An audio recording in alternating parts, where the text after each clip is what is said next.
सम्मानित साथियों, नमो बुद्धाय, जय भीम। हमेशा की भांति एक बार पुनः हम लेकर आ गए हैं डॉक्टर अंबेडकर संदेश का मतलब होता है बाबा साहब के भाषण या बाबा साहब के शानदार लेख का। डॉक्टर अंबेडकर संदेश नियमित सुबह 5 बजे हम लाते हैं आवाज का ऑफिशियल यूट्यूब चैनल के माध्यम से। मुझे पूरा भरोसा है कि आपने यूट्यूब चैनल आवाज का ऑफिशियल को सब्सक्राइब जरूर कर लिया होगा। बाबा साहब के आंदोलन को समझने का यही एकमात्र डॉक्टर अंबेडकर संदेश के माध्यम से, बाबा साहब डॉक्टर अंबेडकर संपूर्ण वाङ्मय के माध्यम से, बाबा साहब के विभिन्न लेख, बाबा साहब के क्रांतिकारी भाषण हम आप तक नियमित। अंबेडकर संदेश में कभी बात होती है महान सत्याग्रह की, तो कभी बात होती है गोलमेज सम्मेलन की, कभी बात होती है मन स्मृति दहन की, तो कभी बात होती है भारतीय संविधान की, और कभी लेकर आते हैं बाबा साहब के ऐसे स्पीचेस जो बुद्धिज्म को लेकर क्रांतिकारी स्पीचेस बाबा साहब के होते हैं।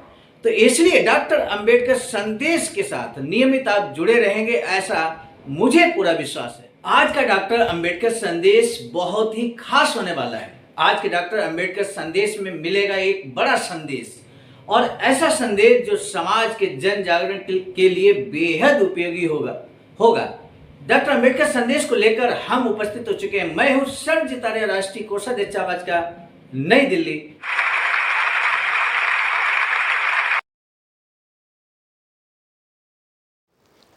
सम्मानित साथियों, निश्चित रूप से यदि आप बाबा साहब को जानना चाहते हैं तो निश्चित रूप से आज का डॉक्टर अंबेडकर संदेश बाबा साहब को जानने के लिए, बाबा साहब की विचारधारा जानने के लिए बहुत महत्वपूर्ण होने वाला है। आज का डॉक्टर अंबेडकर संदेश, क्योंकि आज का जो बाबा साहब का स्पीच है हूबहू बाबा साहब के ही शब्दों में लेकर हम उपस्थित हो चुके हैं।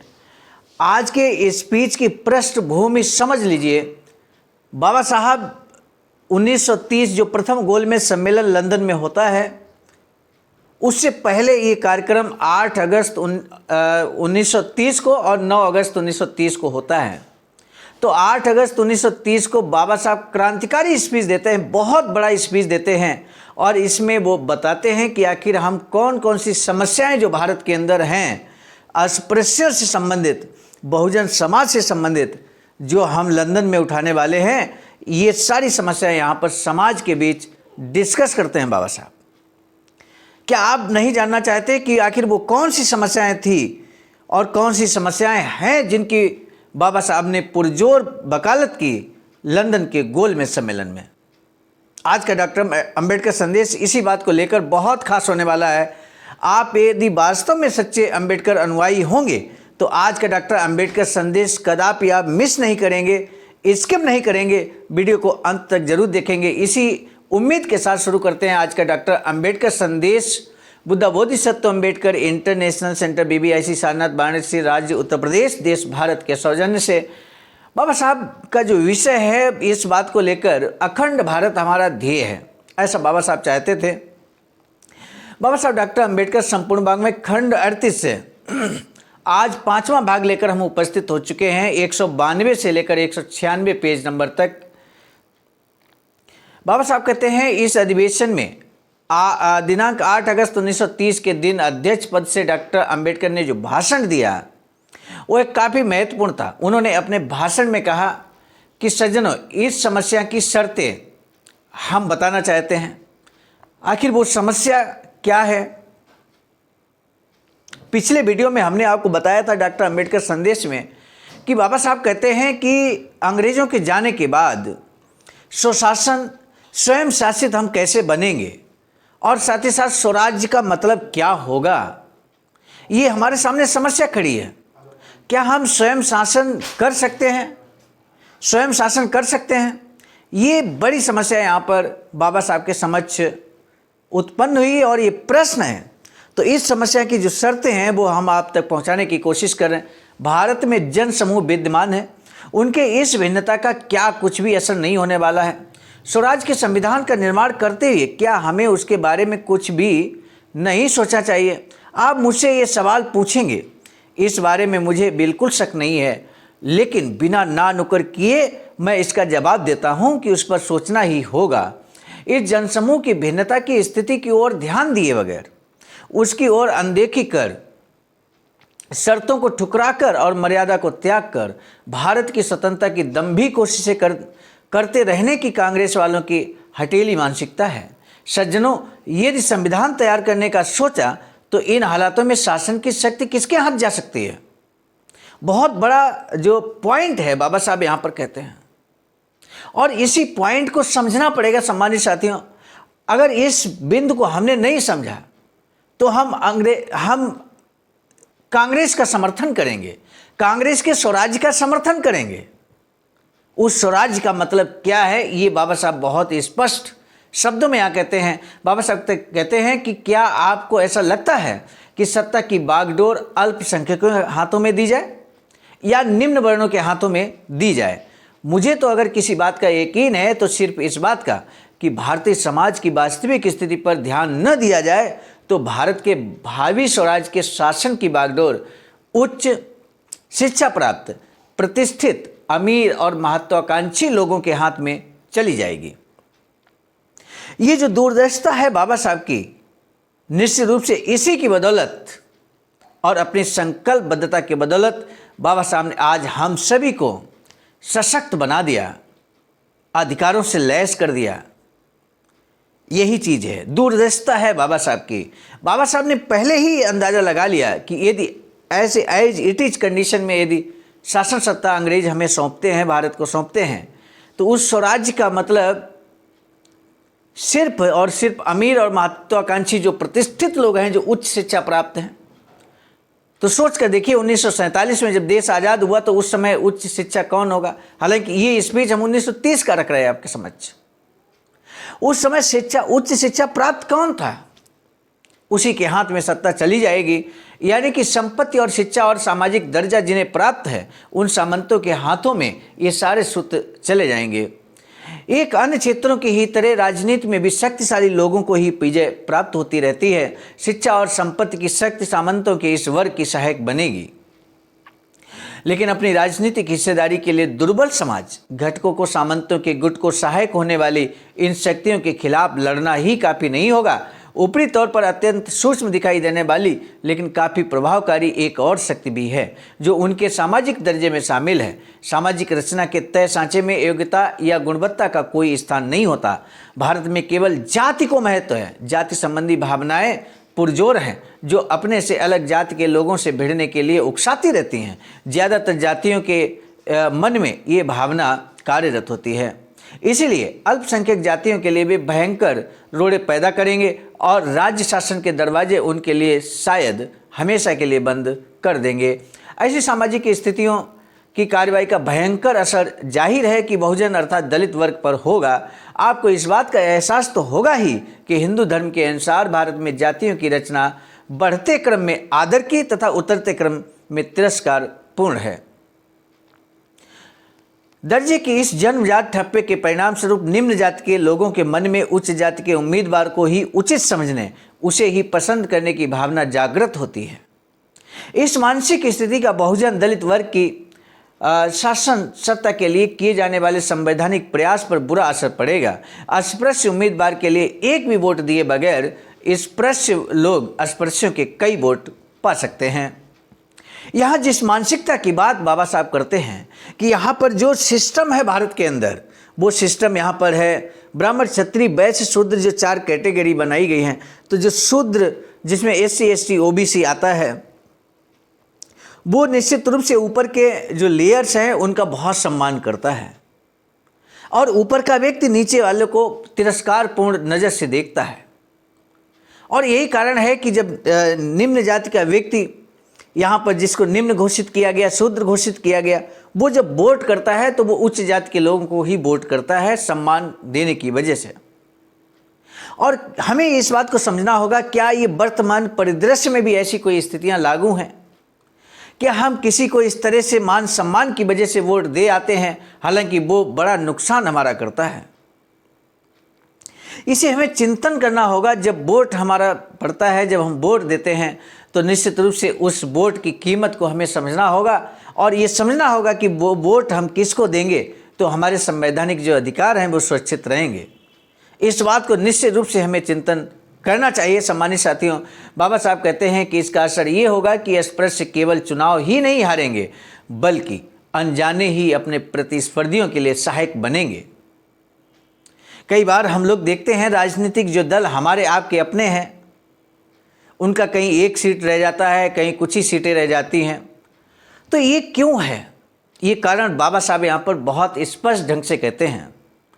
वही कारण यहाँ पर पुनः एक बार बन रहे हैं। इन परिस्थितियों से हमें निकलना होगा, हमें बाहर निकलना होगा और ये समझना पड़ेगा, बहुत स्वतंत्र रूप से अपने विवेक का इस्तेमाल करते हुए हमें सोचना पड़ेगा कि आखिर हम अपने वोट का इस्तेमाल कहाँ करें, जिससे कि हम अपने समाज का और संवैधानिक अधिकारों का संरक्षण कर सकें। भारत को बौद्ध में बनाने में कारगर कदम उठाया जा सके, ऐसी शासन सत्ता की ज़रूरत होती है। सम्मानित साथियों, बाबा साहब के अगर हम मिशन की बात करें तो यही मिशन है। सामाजिक स्थितियों की तरफ ध्यान न देने के कारण अमीर, उच्च शिक्षित और उच्च वर्ग के लोगों का शासन सत्ता में सामंतवाद स्थापित हो रहा है। तो अपने ध्येय के साथ मिलते जुलते सभी उपायों से उस पर पाबंदी लगाना अपना कर्तव्य है, ऐसा मुझे लगता है। क्योंकि केवल अपने मालिक के बदल जाने पर हमें बिल्कुल संतोष नहीं कर लेना चाहिए। किसी भी देश का दूसरे देश पर साम्राज्य होना ठीक नहीं है। कांग्रेस पार्टी वालों की ये राय मैं मानता हूँ। कांग्रेस पार्टी कहती है कि किसी भी देश का दूसरे देश पर साम्राज्य होना ठीक नहीं है। बाबा साहब कहते हैं कि हम इस पार्टी की इस राय को मानते हैं, लेकिन मुझे भी उन्हें साफ तौर पर ये बताने की आज़ादी है कि उनका कथ्य यही पूरा नहीं होता। ध्यान दीजिएगा इस कोटेशन पर। बाबा साहब बहुत स्पष्ट ढंग से यहाँ पर कहते हैं लेकिन मुझे भी उन्हें साफ तौर पर ये बताने की आज़ादी है कि उनका ये कथ्य पूरा नहीं होता, यही पूरा नहीं होता, बल्कि ये भी सच है कि किसी भी वर्ग का दूसरे वर्ग पर आधिपत्य ठीक नहीं है। यूरोपीय नौकरशाही, लाल फीताशाही और स्वदेशी सामंतवाद, ये शब्द संपत्ति, शिक्षा और सामाजिक दर्जे के लिए मैं इस्तेमाल कर रहा हूं। इन दोनों में से कौन जनता का अच्छा ख्याल रख सकता है? संपत्ति, शिक्षा, सामाजिक दर्जे के लिए बाबा साहब कहते हैं सामंतवाद शब्द हम यूज कर रहे हैं। स्वदेशी सामंतों का कहना है कि जनता की हालत, उसकी आदतें, उनके सोचने और जीवन जीने के तरीके, ज़रूरतें और शिकायतें और सुलह करने के उनके तरीकों के बारे में ज्ञान उन्हें ब्रिटिश नौकरशाहों से अधिक भी हो सकता है। लेकिन स्वदेशी सामंतों के मन में अन्य वर्गों के बारे में पक्षपात की भावना है। साफ तौर पर दिखाई देने वाला वंश अभिमान है, अपने जाति बंधुओं के प्रति पक्षपात करने की मानसिकता है। साथ ही आम जनता के भविष्य के बारे में तय करने वाली शासन की सत्ता उनके हाथ में नहीं सौंपी जानी चाहिए। ये जो गंभीर आरोप उन पर लगाया जाता है, उससे वे सही सलामत बेगुनाह छूट सकते हैं, बरी नहीं हो सकते हैं, ऐसा मुझे नहीं लगता।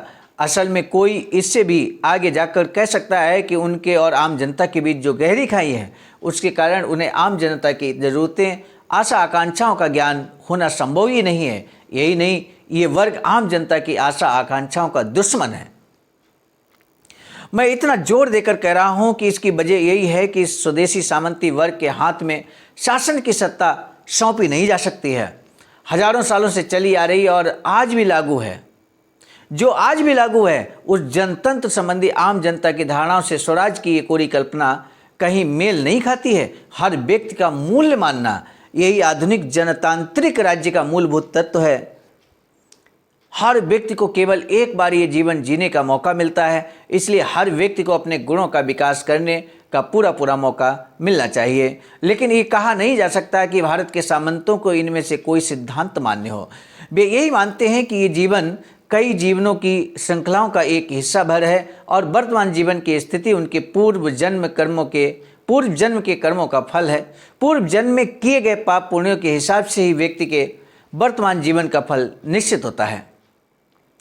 किसी का चरित्र भले ही कितना भी उज्जवल क्यों ना हो, भले उसने कितनी भी योग्यता हासिल क्यों ना की हो, जन्म से प्राप्त उसकी सामाजिक स्थिति में कोई फेरबदल नहीं हो सकता। सामंतवाद का सिद्धांत है कि जब कोई ब्राह्मण होकर जन्म पाता है तो वह जीवन पर्यंत ब्राह्मण के अलावा कुछ और नहीं हो सकता, और भले कुछ भी हो, परिया आखिर परिया ही रहता है। ये कोई गप नहीं। फिलहाल तो धर्म मत अस्तित्व में है, वह यही है। ऐसी विचारधारा रखने वाले लोगों के हाथों में अनिर्वाध सत्ता सौंपना फांसी देने वाले के हाथ में छुरी भी थमाने जैसा है। बाबा साहब कहते हैं कि अंग्रेज यदि हमारे देश से चले जाते हैं और यहाँ के सामंती लोगों को वो सत्ता सौंप देते हैं तो ये निश्चित मानिए कि ये उसी तरह से होगा जैसे फांसी देने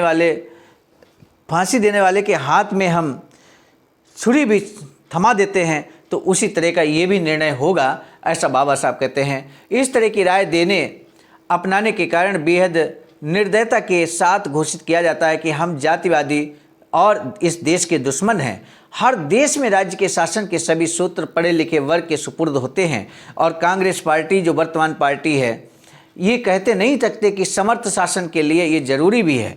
भविष्य में कोई भी हमारे मालिक बने, लेकिन सामंतों के हाथों में सत्ता सौंपते हुए सबकी सोच यही है कि सामाजिक और राजनीतिक मसले दो अलग बातें हैं और उनका आपस में कोई संबंध नहीं है। सामाजिक और राजनीतिक मसले दो अलग बातें हैं, उनका आपस में कोई संबंध नहीं है, ऐसा वो कहते हैं।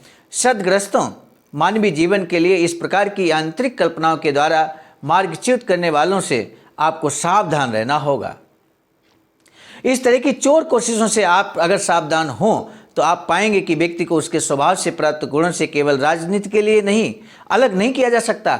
जब कोई व्यक्ति राजनीतिक के नाते अपना वोट मांगने आता है तब वो अपनी राय, हित संबंध और अपना स्वभाव कोर्ट की तरह खूंटी पर टांग कर बिल्कुल कोरा बनकर नहीं आता। अपना व्यक्तित्व और अपनी प्रकृति सब साथ लेकर ही वह वोट मांगने आता है। सामंत वर्ग की बुद्धि देश की बहुत बड़ी संपदा है, लेकिन इस बुद्धि के सहारे उन्हें शासन की स्वयं सिद्ध अधिकार मिलना कोई जरूरी नहीं है। ये अधिकार उस व्यक्ति के चरित्र पर और बुद्धि का कैसे प्रयोग करेंगे इस बात पर आधारित होता है। हमें सिर्फ कार्यक्षमता पर ध्यान देना होगा। ऑडिशन कहता है कि किसी की बुद्धि से समाज का किस तरह हित या अहित हो रहा है, इस बात की फिक्र किए बगैर जब लोग उनकी योग्यता के बारे में आदर पालने लगे तो समाज के लिए इससे बड़ी घातक कोई और बात नहीं हो सकती। बुद्धि की इस प्राकृतिक देन का और कलात्मक योग्यता सिद्धि का इस्तेमाल सद्गुणों के विकास के लिए हो रहा हो तो सभ्यता को बाधा पहुंचाने वाली न हो तो ही वह सिद्धि अमूल्य हो सकती है। हम जिनसे बातें करते हैं उनके मन का रुझान और उनकी मानसिकता का ठीक ठीक पता चलने तक उनके बारे में अच्छी राय नहीं बना लेनी चाहिए, वरना उनके व्यक्तित्व के आकर्षण के कारण सोचने के बाद तिरस्कार करने के योग्य व्यक्तियों के जाल में हम फंस सकते हैं। बाबा साहब आगाह करते हैं समाज को कि जब तक हम व्यक्ति को अच्छे से समझ न लें तब तक हमें उसके बारे में एक अच्छी राय नहीं बनानी चाहिए और समझने के लिए हमें बहुत समय लगता है, वरना उनके व्यक्तित्व के आकर्षण के कारण सोचने के बाद तिरस्कार करने योग्य व्यक्तियों के जाल में हम फंस सकते हैं। अक्सर आपने देखा होगा कि जब चुनाव होता है वोट मांगने नेता लोग आते हैं और वो अच्छी अच्छी बातों में आपको फंसा देते हैं, वोट ले जाते हैं और उसके बाद कभी नज़र नहीं आते हैं। ऐसा भी आपने देखा होगा। उसी तरफ आगाह करते हैं बाबा साहब। शासन सत्ता पाने के लिए एड़ी चोटी का पसीना एक करने वाले अमीर लोगों के चरित्र के बारे में मैंने पहले ही विवरण दे दिया है, इसलिए अब और कुछ बताने की ज़रूरत नहीं है। लेकिन इन्हीं अमीर उमरावों के कारण इस देश में घट रही लज्जादायक घटनाओं को नज़रअंदाज नहीं किया जा सकता। इस देश में 5 से 6 करोड़ लोग का सांप भुगत रहे ये सांप और उनका दुख इतना भयानक है कि दुनिया में कहीं अन्यत्र इस तरह का दुख दिखाई नहीं देता।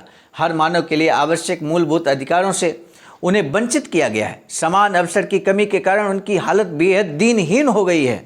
अस्पृश्यों के अलावा इस देश में उतनी ही संख्या में आदिवासी और वन्य जनजातियों के लोग भी हैं। संस्कृति और सुधारों के उजाले में उन्हें ले जाने के बजाय उन्हें पुरातन और जंगली स्थिति में छोड़ दिया गया है। स्वदेशी सामंतों द्वारा भूतकाल में जो सेवा भाव का अभाव और गैर जिम्मेदारी के ये जीते जागते उदाहरण है, इन अमीर उमरावों का बर्ताव भविष्य में पूरी तरह अलग रहेगा। इस पर भरोसा करने के लिए हमसे कहा जाता है। इस पर भरोसा करने लायक मैं भोला नहीं हूँ, क्योंकि आज के शैतान में रातों रात बदलाव आया और भगवान का दूत बन गया। ऐसा उदाहरण मैंने तो नहीं देखा है, बाबा साहब कहते हैं। तो इसलिए बाबा साहब यहाँ पर आगाह करते हैं कि किस तरह से हमें किससे सावधान रहना है। निश्चित रूप से आप भी इस बात को बखूबी समझ पा रहे हैं कि बाबा साहब का संकेत किधर है। हमसे ये भी कहा जाता है कि देश को राजनीतिक आज़ादी मिलने तक सामाजिक समस्याओं को हल करना आगे टाला जाना चाहिए। बाबा साहब कहते हैं कि राजनीतिक आज़ादी मिलने तक, बाबा साहब ये संकेत करते हैं कि हमसे कहा जाता है ये कि जब तक राजनीतिक आज़ादी नहीं मिल जाती ऐसा करिए, सामाजिक समस्याओं को अभी थोड़ी देर के लिए अलग रख दीजिए, ठंडे बस्ते में डाल दीजिए। तो बाबा साहब कहते हैं कोई भी समझदार व्यक्ति इस जाल में नहीं फंस सकता। किसी दीवान खाने में प्रवेश करने से पहले हर किसी को इस बात की जांच परख कर लेनी चाहिए कि वो एक कहीं पिंजड़ा तो नहीं है। हम में से हर कोई जानता हो ये, फिर हर किसी को जान लेना चाहिए कि साधन संपन्न व्यक्ति साधनहीनों की अपेक्षा कहीं अधिक शक्तिशाली होता है। और हम में से हर किसी को ये पता है, या फिर उसे पता कर लेना चाहिए कि जिसके हाथ में होती है वह सत्ता से बाहर के व्यक्ति का पक्ष एदा कदा ही लेता है और उसे सत्ता में भागीदारी भी एदा कदा ही देता है। इसलिए अब सामाजिक मसले हल करने से जिनका नुकसान होने की संभावना प्रबल है, उनके हाथ में अगर आप आसानी से सत्ता दे देंगे तो सामाजिक मसले हल होने की उम्मीद आप नहीं कर सकते। साथ ही आज आप सत्ता पर आसीन करने के लिए जिनकी मदद करेंगे, उन्हीं को गद्दी से नीचे खींचने में आपको आगे चलकर क्रांति भी करनी पड़ सकती है। बाबा साहब कहते हैं कि अगर आपने गलत हाथों में सत्ता सौंप दी, गलत हाथों में अगर सत्ता सौंप दी, तो हो ना हो कि वो आपको उनको गद्दी से उतारने के लिए भी आंदोलन करना पड़े, गद्दी से नीचे खींचने के लिए भी आपको क्रांति करनी पड़ सकती है। क्योंकि इस तरह के लोग जब एक बार शासन सत्ता में आ जाते हैं तो वो साम दाम दंड भेद हर कुछ लगाकर वो सत्ता शासन में बने रहना चाहते हैं। सज्जनों, मेरी ये सलाह, बाबा साहब कहते हैं, मेरी ये सलाह एक बहुत बड़े राजनीति के दर्शन शास्त्री एडमंड बर्क द्वारा दी गई सलाह है। वह कहता है कि अपनी स्वीकृति देते वक्त अन्यों द्वारा हम खुद अपने तिरस्कार का कारण बने, इतनी अधिक चौकसी दिखाना भी आसानी से विश्वास कर सर्वनाश के लिए जिम्मेदार होने से बेहतर होता है। बाबा साहब यहाँ पर देखिए कितना बेहतरीन एग्जाम्पल देते हैं कि अपनी स्वीकृति देते वक्त, यहाँ स्वीकृति यानी कि वोट देते वक्त, क्योंकि आजकल राजनीतिक सत्ता वोट के माध्यम से परिवर्तित होती है। तो वोट देते वक्त अन्य द्वारा हम खुद अपने तिरस्कार का कारण बने, मतलब ऐसे व्यक्ति को हम वोट दे दें जो आकर फिर हमारा तिरस्कार करे। तो ऐसे में इतनी अधिक चौकसी दिखाना भी आसानी से विश्वास कर सर्वनाश के लिए जिम्मेदार होने से बेहतर होता है। इस सलाह के अनुसार मुझे ऐसा लगता है कि सामाजिक समस्या को हल करने की व्यवस्था पर विशेष बल देकर राज्य के संविधान में ही सामाजिक मसलों के बारे में सामंत प्रावधानों को दर्ज किया जाए। हमें इस बारे में आग्रह कायम रखना होगा। हमें इस बात के प्रति आग्रही होना चाहिए कि राज्य के संविधान में सामाजिक मसलों के बारे में होने वाली सुलह को दर्ज किया जाए।